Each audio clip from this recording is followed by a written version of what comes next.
Bien, tengan todos muy buenas tardes. Sean bienvenidos a la clase de Psicología General. Tal pues y como sucede todos los martes, bueno, la mayoría de martes, excepto cuando tenemos vacación, como la que acaba de suceder. Por lo contrario, pues la mayoría de martes nos reunimos a esta hora para poder desarrollar pues la clase de Psicología General del grupo 03.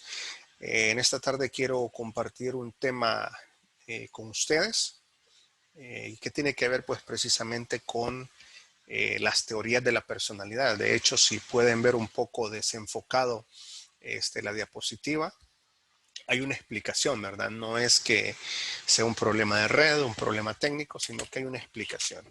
Bien, importante es que para hablar sobre el tema de teorías de la personalidad, el primer punto pues es poder compartir con ustedes los objetivos de esta clase y vamos a entonces entender que el objetivo general está orientado a conocer el origen del concepto de personalidad, así como la composición de la personalidad en el ser humano y los enfoques científicos que la investigan. Repito, el objetivo general será conocer el origen del concepto de personalidad, así como la composición de la personalidad en el ser humano y los enfoques científicos que la investigan. Bien, estos serían los contenidos que no vamos a terminar de ver el día de hoy, pero que vamos a iniciar a desarrollarlos y los vamos a retomar pues un poco más adelante. La propuesta va orientada a que podamos revisar las teorías psicodinámicas, las teorías humanísticas, la teoría de rasgo, las teorías de aprendizaje cognitivo social. Quiero agregar también pues que poder explicar las teorías de la personalidad podría implicar pues invertir mucho tiempo, por ejemplo, para profundizar solamente en una, pero realmente pues el tiempo, según un calendario académico, no nos permitiría poderlo hacer de esa manera. Entonces vamos a hacer una aproximación a estas teorías. Repito y aclaro, sería una aproximación, un conocimiento general de estas teorías. Y tal pues y como sucede en cada una de nuestras clases, ustedes pueden participar, emitir sus opiniones o hacer sus preguntas. Pueden hacerlo a través del chat o de la forma que lo prefieran. Bien, comentarles que dentro de las teorías psicodinámicas encontramos que la personalidad es el resultado de motivaciones y conflictos inconscientes. Precisamente, pues, este aspecto lo plantean los puntos de vista de estos autores. La personalidad es el resultado de las motivaciones y de los conflictos inconscientes. Ya vamos a ir comprendiendo estos términos de motivación y del término pues inconsciente. Bien, pero comencemos con el aspecto general. Bueno, para la personalidad quiero comentarles que los griegos, hablando un poquito de historia sobre los orígenes del término personalidad, los griegos atribuyen el término de persona a la máscara que utilizaban los actores en los teatros para identificarse con alguien en particular. Ese es el contexto de esto. Ahora, entonces, cuando los actores utilizaban esta máscara, se decía pues que estaban actuando de acuerdo al personaje que representaban. Por eso es que podemos ver esta imagen de esta chica pues quitándose, en este caso, la máscara, ¿verdad? Para precisamente pues dejar de manifestar el personaje que está representando. La personalidad, jóvenes, el concepto de persona se deriva por lógica del término personalidad. Y esto significa que la personalidad es lo que determina quién es cada quien y cómo nos manifestamos en el entorno. Vuelvo a leer una vez más estas letras que están en otro color. Dices entonces que la personalidad es lo que determina quién es cada quien y cómo nos manifestamos en el entorno. Entonces esto nos lleva a plantearnos pues la pregunta, ¿qué es la personalidad? Y acá quisiera subrayar pues que esta será una pregunta de examen parcial. Por favor tomen nota porque yo se los voy a preguntar. Quiero comentarles que así como en otros conceptos no hay solamente una definición de personalidad, hay varias, pero naturalmente pues tenemos que quedarnos con una de ellas. Entonces les presento algunos algunas definiciones. Dices entonces que la personalidad tiene que ver con los patrones únicos de pensamientos, sentimientos y conductas que posee un individuo y que persisten a través del tiempo y las situaciones. Vamos a leerlo una vez más, pero lo vamos a hacer bajo una lectura comprensiva. Lo leemos. Dice que la personalidad son patrones únicos de pensamientos, sentimientos y conductas que posee un individuo y que persisten a través del tiempo y las situaciones. Otro concepto dice que se trata de la estructura dinámica que tiene un individuo en particular y se compone de características psicológicas, conductuales, emocionales y sociales. Al igual que con el concepto anterior, quisiera que hagamos todos una lectura comprensiva de esta segunda definición. Dice que es la estructura dinámica que tiene un individuo en particular y se compone de características psicológicas, conductuales, emocionales y sociales. Interesante realmente pues este término. Ahora,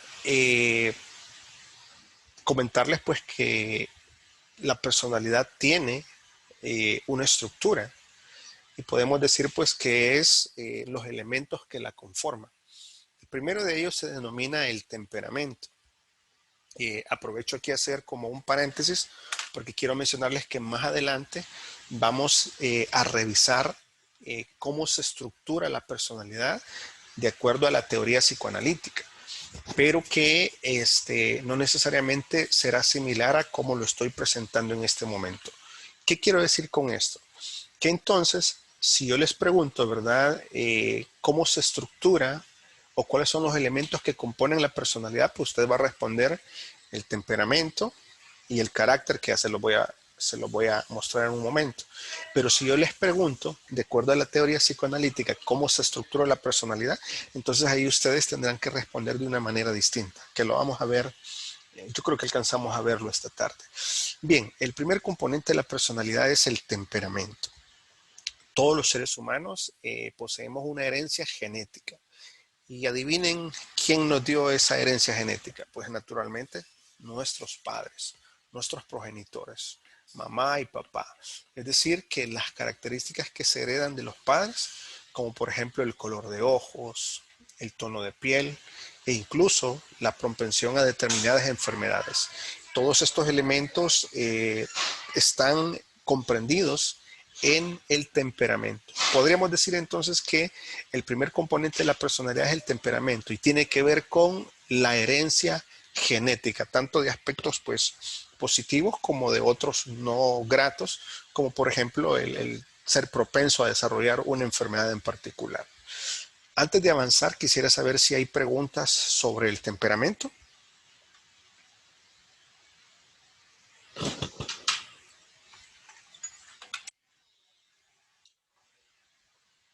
¿Tienen preguntas?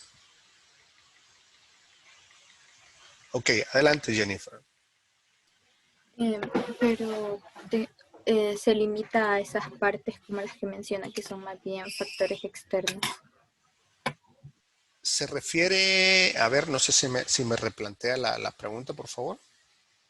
O sea, porque los ejemplos que pone son el color de ojos, tono de piel y propensión a determinadas enfermedades, pero Ajá. siento como que todos van relacionados a aspectos más biológicos. Sí, de hecho es en ese sentido, desde a partir pues del aspecto biológico, a partir de la herencia genética, precisamente tiene que ver en ese orden de los aspectos heredados por parte de nuestros padres. Ya vamos a ver Entonces estos aspectos tienen como afección en la personalidad. totalmente. De hecho, en unos breves minutos yo le voy a presentar en un esquema cómo se estructura la personalidad. Vamos a ver cómo están influidas, pero digamos que por razones académicas se enseñan por separado, pero ya en la práctica pues la personalidad interactúa de forma integral, ¿verdad? El temperamento, el carácter. Ya vamos a ver en un momento ese otro componente. Bien, siempre sobre el temperamento diremos que es un componente de la personalidad porque determina de alguna manera ciertas características de cognición, es decir, de formas de pensar y también de comportamientos emocionales, o de comportamientos y nuestras emociones. Segundo elemento, el carácter. Se denomina carácter a las características de la personalidad que son aprendidas en el medio. Por ejemplo, los sentimientos son innatos, es decir, se nace con ellos, pero la manera en cómo se expresan forma parte del carácter. Entonces vemos entonces que este es el componente no genético, sino que, como dice el concepto acá, son aspectos aprendidos en el medio. Recordemos que para un niño su primer entorno, su primer grupo social al que se ve expuesto es su familia. Y esta familia pues naturalmente genera una influencia muy fuerte en este niño, en esta niña, de cara pues a que esto configura o condiciona cómo será pues su comportamiento. Y entonces es acá donde se une tanto la herencia genética a partir del temperamento y el carácter para conformar o construir lo que es la personalidad. Sobre el carácter también podemos decir que está influenciado por las normas sociales, los comportamientos, el lenguaje. Por ejemplo, estos solo son algunos componentes del carácter que constituyen a la personalidad como tal. Vean este esquema que yo les hablaba hace un momento. Observen este esquema. Ok, aquí en el centro tenemos a la personalidad, ¿sí? Que está estructurada por el carácter, que son las conductas aprendidas en el entorno, desde el primer grupo de socialización para el niño y la niña, que es la familia, luego pues la escolaridad o la escuela, y luego los demás grupos sociales. Y el temperamento, pues que tiene que ver con la herencia genética. Ahora, así como pues los demás aspectos de la ciencia, quiero comentarles que la forma de cómo explicar pues la personalidad ha ido cambiando conforme pues la ciencia ha ido avanzando. Por ejemplo, acá podemos ver que algunos autores y ciertas corrientes, ¿verdad? Psicológicas tienen diferentes puntos de vista sobre la importancia de uno u otro factor. Algunos, pues, con enfoque biologicista, le dan un mayor, digamos, valor a los aspectos del temperamento, mientras que otros le dan una mayor o quieren darle una mayor connotación, pues, al aspecto del carácter. Algunos autores aseguran que el temperamento es más importante en cuanto al despliegue de la personalidad, pero otros autores sostienen que el factor ambiental, el carácter, determina la personalidad. Ahora, no se puede asignar más peso a uno u otro factor. En realidad, la personalidad se determina en partes proporcionales. Es decir, que tanto la herencia genética como el entorno determinan a la personalidad y la forma de ser de cada individuo. Antes de avanzar, quisiera saber si hay preguntas o comentarios al respecto. Sí, adelante, Jennifer. Licenciado, aquí tengo entendido que, como usted dice, el carácter se desarrolla en el primer ambiente, todo en el que una persona se forma. Pero, por ejemplo, si algo que vemos en ese primer ambiente y lo comprendemos de una manera y debido al cómo nos desarrollamos y luego pues resulta que no es como la forma en que normalmente se ve, es verdad que es difícil luego que este concepto cambie. Bueno, muy interesante. De hecho, quiero comentarle que los individuos se estructura su personalidad a partir pues de los condicionamientos o los aprendizajes del entorno. Quiero comentarle pues que hay algunos comportamientos que son más difíciles de modificar, unos más que otros. Por ejemplo, aunque no es una regla, pero una persona que creció, nació, se desarrolló y creció, por ejemplo, un entorno influenciado, determinado por una creencia, digamos, religiosa en particular, o si queremos llamémosle fe, o una corriente de pensamiento en particular. Generalmente, que no es una regla, pues este individuo se ve muy influenciado por ese entorno y a partir de ahí pues establece muchos patrones de pensamiento y por lo consiguiente muchos patrones de comportamiento. Comentarle que en la práctica algunas conductas son más difíciles de modificarse que otras, pero definitivamente desde el momento pues que muchos de los comportamientos son aprendidos, significa entonces que estos también pueden modificarse, excepto pues aquellos aspectos que no son conductas aprendidas, sino que son comportamientos innatos, eh, como por ejemplo, pensemos en un reflejo, pensemos pues esa actuación de supervivencia, ¿verdad? Que es instintiva, o el recién nacido. La mamá no le explica, ¿verdad?, cómo se va a alimentar, sino que de manera instintiva el niño o la niña pues se alimenta a partir del pecho de la madre. Luego, pues, si bien es cierto que muchos de los comportamientos son aprendidos, entonces eso significa pues que se pueden modificar. De ahí, como yo les he planteado, cuando hablamos de las escuelas psicológicas, se recuerdan que hablábamos que habían diferentes corrientes, estaban los psicoanalistas, estaban los conductistas, estaban los cognitivistas, los humanistas, y que cada uno tenía una forma de pensar y que a medida pues estas teorías fueron avanzando, fueron algunas tomando unos aspectos de una teoría y luego pues agregándole nuevos conocimientos y de esta manera pues conformando digamos nuevas corrientes del pensamiento. Algunos comportamientos son difíciles de cambiar, sin embargo pues muchos de nuestros comportamientos pueden ser modificados. ¿Alguien más tendrá alguna duda? ¿Algún comentario?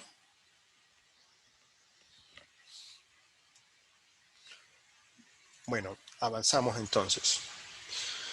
Bien, vamos a comenzar entonces con la teoría psicoanalítica de la personalidad. El autor de esta teoría se llama como Sigmund Freud. De hecho, si hay alguien que en todo caso es muy conocido en los entornos psicológicos, pues es precisamente el señor Sigmund Freud. Él hablaba que existen 3 niveles de conciencia. A partir de ahorita les planteo todos los elementos que desde el punto de vista de Sigmund Freud conformaban y estructuraban a la personalidad. Ya van a ir viendo que a medida que vayamos avanzando, algunas teorías se parecen en un poco en unos elementos, se parecen en unos elementos, pero también son diferentes en otros. Bien, él hablaba de la existencia del consciente, del preconsciente y del inconsciente. Freud decía que en el consciente están las ideas, los pensamientos y los sentimientos de los que estamos conscientes. De ahí pues la definición de consciente. Pero también él hablaba de la existencia de un preconsciente, que tiene que ver con el material que se puede recordar con facilidad. Por ejemplo, todos nosotros podemos recordar qué hicimos durante la semana de vacación. Siempre y cuando obviamente pues estábamos bajo nuestras mismas facultades de forma clara, ¿verdad? Y consciente. Luego también él hablaba de la existencia del inconsciente y él decía que el inconsciente tiene que ver con aquellas ideas, aquellos pensamientos y sentimientos de los que por lo general no estamos ni podemos estar conscientes. Repito, ¿verdad? Aunque suene un poco raro o extraño, pero Freud proponía que el nivel inconsciente es aquel donde las ideas, los pensamientos y los sentimientos no podemos estar conscientes de ello. Él hablaba que la personalidad se estructura de la siguiente manera y es lo que les explicaba en la introducción.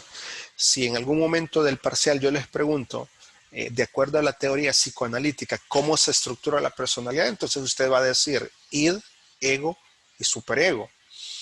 Pero si es a partir, pues, desde el punto de vista de la corriente psicoanalista. Pero si yo les pregunto a ustedes cómo se estructura la personalidad, así, entonces usted dirá, pues, temperamento y carácter. Lo repito una vez más porque esto puede prestarse a confundir. Si yo les pregunto a ustedes, bueno, de hecho les voy a preguntar en este momento y por favor respóndanme, ¿cómo se estructura la personalidad de acuerdo a la teoría de Sigmund Freud? ¿Cuál es la respuesta? id, ego y superego. Correcto, el id, el ego y el superego. Pero si yo les pregunto en el examen cómo se estructura la personalidad, ¿cuál sería la respuesta correcta? Temperamento. El temperamento y el carácter. Correcto, gracias. El temperamento y el carácter. Muy bien, me gusta que hagamos esa diferenciación. Ahora, ¿qué significaba estos componentes, el id, el ego y el superego? Bueno, el id, decía Freud, que es el conjunto de deseos, de anhelos, pero que son inconscientes y que buscan expresarse de forma continua. Interesante, mire, se trata el id de deseos y anhelos inconscientes, pero que buscan expresarse de manera continua. El ego, decía él, que es la parte de la personalidad que media entre las demandas de la realidad, del id, y el superego. Entonces, el ego es, digamos en este caso, el mediador entre el id y el superego. Ya les voy a explicar con ejemplo este apartado. En el superego encontramos aquellos estándares paternos y sociales que han incorporado a su interior el individuo. Y de esta manera, pues, eh, determina pues su comportamiento. Según la teoría, algunas veces en nuestro comportamiento domina más el id, pero otras veces domina más el superego. Mientras que el papel del ego es como mantener el equilibrio, mediar entre las demandas de la realidad, el id y el superego. El id, se dice que el id es la fuente de toda energía, funciona en su totalidad en el inconsciente. También Freud hablaba que en el id se encuentra la libido, que es la forma de energía psíquica, es la energía generada por el impulso sexual. Acá igual quisiera compartirles un apartado muy interesante, porque para Freud, para Sigmund Freud, él decía en su teoría que todos los comportamientos de los individuos, de todos nosotros que estamos en esta aula virtual, obedecen a impulsos sexuales. Repito, para Sigmund Freud, todos nuestros comportamientos tenían que ver con impulso sexual. Todo lo que hacía el hombre y la mujer estaba relacionado precisamente con impulsos sexuales. En la actualidad, pues se conoce que los hombres y las mujeres tenemos un comportamiento sexual, pero tampoco es cierto que todos nuestros comportamientos están determinados a partir de impulsos sexuales. Si esto fuera cierto, entonces nosotros estaríamos en esta clase a partir de estos impulsos sexuales. Y sabemos que no es así, es un compromiso académico, en este caso de formación por parte de ustedes, y desde el lado donde estoy yo, pues la responsabilidad de transmitir conocimiento a ustedes. O en todo caso, pues orientarles para que ustedes logren adquirir los conocimientos. Entonces la libido es la forma de energía psíquica, es la energía generada por el impulso sexual. El id tiene una característica y es que se dirige por el principio de placer. Se direcciona a partir del principio de placer, que tiene que ver con la manera en que el id busca la gratificación inmediata de un instinto. Según la teoría, cuando los individuos se dejan gobernar, digámoslo de esta manera, por el id, entonces la persona se vuelve muy instintiva. Su comportamiento es a partir del instinto y no pues por aspectos meramente que tengan que ver con la razón. El ego. El ego opera en los tres niveles. ¿Cuáles eran los niveles? El consciente, preconsciente e inconsciente. Y el ego tiene que ver con el principio de realidad. Es la manera en que el ego busca satisfacer demandas intelectuales en forma segura y efectiva en el mundo real. Veamos cómo es, voy a retroceder una lámina, cómo precisamente es lo contrario al id, porque el id solo busca una gratificación inmediata de su instinto, mientras que en este caso el ego tiene que ver con un principio de realidad, tiene que ver con esa manera en la que la persona busca satisfacer demandas, pero no en este caso sexuales, instintivas, sino intelectuales. Y estas pues tienen que ser satisfechas de forma segura y efectiva en un mundo real. El superego también opera en los tres niveles. Y este superego lucha, lucha por alcanzar la perfección, lo cual es irreal, es decir, como tal, ¿verdad? La perfección no existe como tal. Entonces, tenemos dos subsistemas del superego. El primero es el ego ideal, que tiene que ver con las reglas para el buen comportamiento y con los estándares de excelencia por lo que debe luchar el ego. Buscar la perfección.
Lick tiene desactivado el micrófono.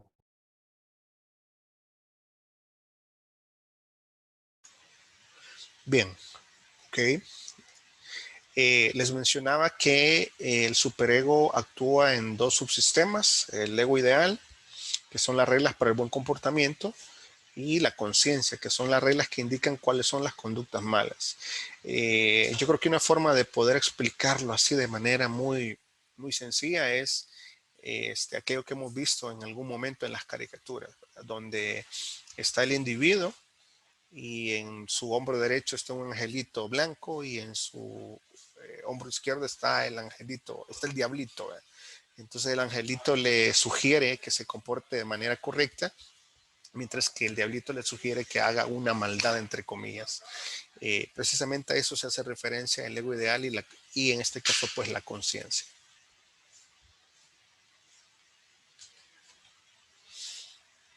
Ok, vemos acá en este esquema los tres elementos, el ego, el id y el superego. Vemos entonces que el consciente está relacionado con ideas, pensamientos y sentimientos de los que estamos conscientes. El preconsciente tiene que ver con el material que puede recordarse con facilidad. El ego, precisamente, la teoría sugiere que funciona en esta dimensión, en la dimensión consciente y preconsciente. Mientras que el superego tiene que ver con el yo ideal y es el guardián moral, ¿verdad? Que te dice lo que está bien y lo que no está correcto. El id, como les mencionaba hace un instante, es el principio de placer, donde están los impulsos y los deseos inconscientes y actúa pues en este nivel, que está muy por debajo de la superficie de la conciencia. Bien, antes de seguir avanzando en otro de los apartados, que de hecho pues se conoce como etapas de desarrollo psicosexual, quisiera saber si hay preguntas sobre las láminas que he compartido con ustedes anteriormente. ¿Habrán preguntas? No, licenciado. Perfecto. Avanzamos entonces. Comentarles que Sigmund Freud mencionaba que para que la personalidad de los individuos pueda conformarse, esta persona debe de atravesar varias etapas, que se conocen como las etapas de desarrollo psicosexual de Freud o de Sigmund Freud. Estas etapas explican el desarrollo de la personalidad en términos de la manera en que satisfacemos nuestros instintos sexuales durante el transcurso de nuestra vida. Como les decía hace un instante, recordemos pues que desde el punto de vista de Freud, todos nuestros comportamientos están determinados a partir de impulsos sexuales, por intereses sexuales. Y por lo consiguiente, él relaciona estas etapas de desarrollo bajo esa premisa. Por eso le llaman etapas psicosexuales, en este caso, pues, de Freud. Las vamos a revisar. Sin embargo, antes de poder detenernos a explicar, conocer cada una de ellas, él también utiliza un término, un aporte que le llama fijación. Él decía que esta fijación tiene que ver con el hecho de que una persona de pronto se puede quedar fija en una de las etapas. Y obviamente, pues al quedarse fija en una de las etapas de desarrollo psicosexual, esto interrumpe o interrumpía el desarrollo pues regular o normal de las personas. Esta fijación decía que puede ser alto parcial o total en algún punto durante el desarrollo psicosexual del individuo. A eso le llamó él como fijación, quedarse fijo en una de las etapas. Bien, les menciono, quizás pues para ir terminando la intervención de esta tarde, les voy a explicar cada una de las etapas y creo que esta sería, digamos, como la primera parte de la clase de teorías de la personalidad. Bueno, él hablaba entonces de la etapa oral, la etapa anal, etapa fálica, etapa, perdón, de latencia y etapa genital. Aquí también quiero agregar que esta será una pregunta de examen parcial, jóvenes, así que es importante que definitivamente tengan el conocimiento claro, inmediato sobre este apartado. Con mucha naturalidad en un examen les preguntaría pues que mencionen los nombres de las etapas de desarrollo psicosexual o en todo caso que expliquen una de ellas. Bien, la etapa oral.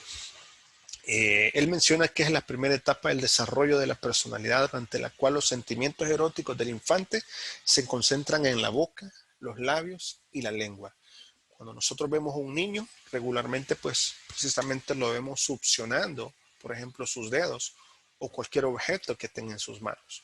Porque él mencionaba que el centro de placer de la etapa oral está precisamente concentrada en la boca, en los labios y en la lengua. Mientras que en la etapa anal, en esta etapa los sentimientos eróticos del niño se concentran en el ano y en la eliminación.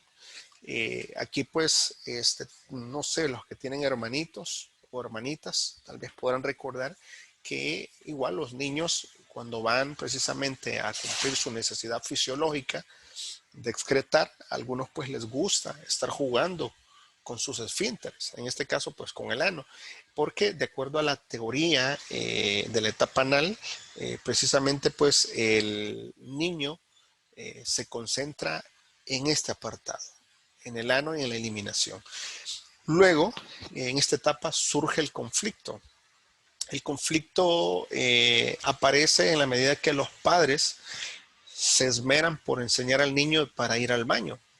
Esto pues se conoce, estudios lo sugieren, que por un lado pues los padres se llenan de estrés, de ansiedad, de tensión, porque quieren que sus hijos aprendan a utilizar el baño de forma correcta. Mientras que los niños igual se ven estresados precisamente por la demanda por parte del padre. Y es ahí pues donde se da el conflicto que es estresante para el niño y que según el teórico puede llevar a una fijación anal. La etapa fálica. La palabra para este caso fálica viene de falo, que también se puede entender como protuberancia y que precisamente pues está haciendo alusión en este caso al miembro reproductor masculino, en este caso pues el pene, ¿verdad? Como una protuberancia y los testículos. En este caso, en esta etapa surgen los sentimientos eróticos y se concentran en los genitales. Prácticamente pues de eso se trata esta etapa del desarrollo. De acuerdo a la teoría, aquí también surge el complejo de Edipo y el complejo de Electra. ¿Alguno de ustedes se recuerda en qué consistía el complejo de Edipo? Que lo comente, por favor. Yo, licenciado, ¿Sí? pues el complejo de Edipo es que el niño tiende a tener un cierto cariño, un cierto celo hacia la mamá. Y en el caso de la niña sería el caso contrario al papá. Tiene como a tener ese apego, esa necesidad de estar con ellos y es que se vuelven como, uno dice que son celosos. Correcto, gracias. De hecho, a eso hace referencia, ¿verdad? El complejo de Edipo ¿verdad? Donde el niño se enamora de su mamá y la niña se enamora de su papá y lo cela.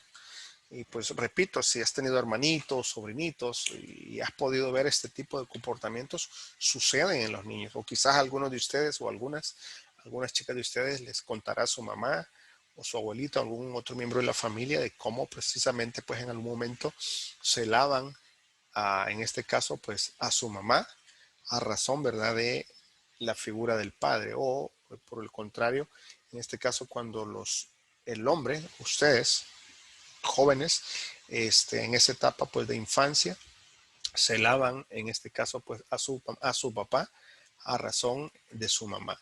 En esta etapa también se lleva a cabo el apego sexual del niño hacia el padre del sexo opuesto y surgen los celos, como ya lo mencionábamos, hacia el padre del mismo sexo.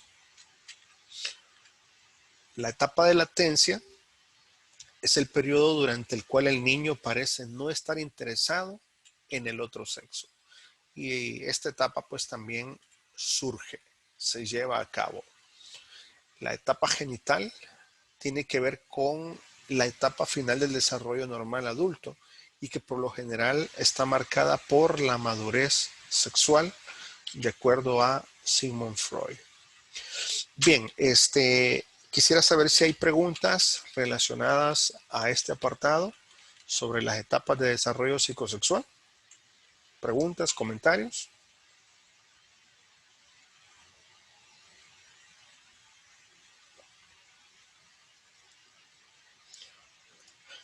Bien, entonces si no hay preguntas, vamos a llegar hasta acá, por lo menos la intervención de este día, y vamos a continuar en las próximas semanas.